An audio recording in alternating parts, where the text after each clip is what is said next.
This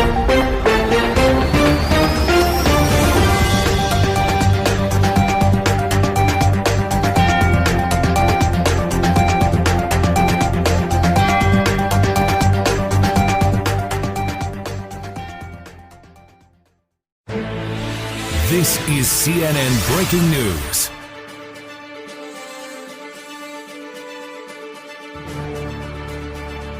मेरा नाम है मनु और स्वागत है आपका श्वेता दर्पण न्यूज चैनल में। इस चैनल के माध्यम से आपको समाज, संस्कृति, विभिन्न प्रकार के घटनाक्रम की जानकारी उपलब्ध कराई जाती है। हमारे चैनल को सब्सक्राइब कीजिए और बेल आइकन को प्रेस कीजिए। श्वेता दर्पण समाचार पत्र की चेयरपर्सन श्वेता रस्तोगी ने कहा, ऐसे देशभक्त राष्ट्रवादी राजनीति डॉक्टर श्यामा प्रसाद मुखर्जी के बलिदान दिवस पर उन्हें कोटि कोटि नमन। डॉक्टर श्यामा प्रसाद मुखर्जी का जन्म 6 जुलाई 1901 को एक परिवार में हुआ। महानता के सभी गुण उन्हें विरासत में मिले थे। उनके पिता आशुतोष बाबू अपने जमाने के ख्यात शिक्षावादी थे।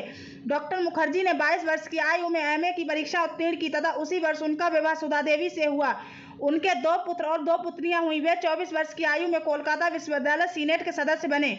उनका ध्यान गणित की ओर विशेष था। इसके अध्ययन के लिए वे विदेश गए तथा वहां पर लंदन मैथमेटिक्स सोसाइटी ने उनको सम्मानित सदस्य बनाया। वहां से लौटने के बाद डॉक्टर मुखर्जी ने वकालत तथा विश्वविद्यालय की सेवा में कार्यरत हो गए। डॉक्टर श्यामा मुखर्जी ने कार्यक्षेत्र के रूप में 1939 में राजनीति में भाग लिया और आजीवन इसी में लगे रहे। उन्होंने गांधी जी व कांग्रेस की नीति का विरोध किया, जिससे हिंदुओं को हानि उठानी पड़ी थी।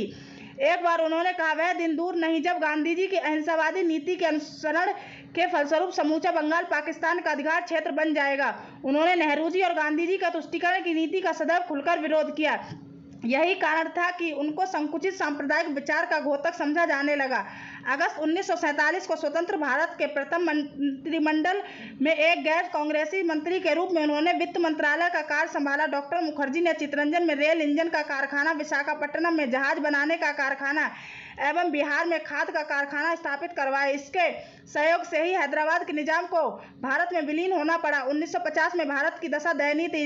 इससे डॉक्टर मुखर्जी के मन को गहरा घातक लगा, जिससे यह देखा ना गया और भारत सरकार की अहिंसावादी नीति के फलस्वरूप मंत्रिमंडल में त्यागपत्र देकर संसद में विरोध पक्ष की भूमिका का निर्वहन करने लगे। एक ही देश में 2 झंडे और 2 निशान भी उनकी स्वीकार नहीं था। कश्मीर का भारत में विलय के लिए डॉक्टर मुखर्जी ने प्रणय प्रारंभ किया। इसके लिए उन्होंने जम्मू की प्रजा परिषद पार्टी के साथ मिलकर आंदोलन छेड़ दिए। धन्यवाद।